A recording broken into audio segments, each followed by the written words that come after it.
Nata e shenjtë e Shënandohut ka mbledhur mijëra besimtarë në qytetin e Laçit, duke shkaktuar një fluks të jashtëzakonshëm në rrugët hyrëse drejt Kishës së Shenjtë. Qindra automjete janë bllokuar në trafik, duke krijuar radhë kilometrike në hyrje të qytetit dhe përgjatë rrugës drejt vendit të pelegrinazhit. Për të shmangur kaosin dhe për të garantuar sigurinë publike, autoritetet vendore kanë ndaluar qarkullimin e automjeteve drejt pjesës së sipërme të qytetit në afërsi të Kishës.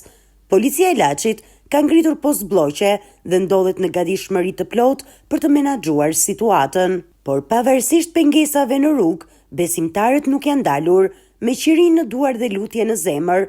Ata po ndjekin rrugën tradicionale në këmbë për të arritur në vendin e shenjtë dhe për të marrë bekimin në këtë natë simbolike për ta.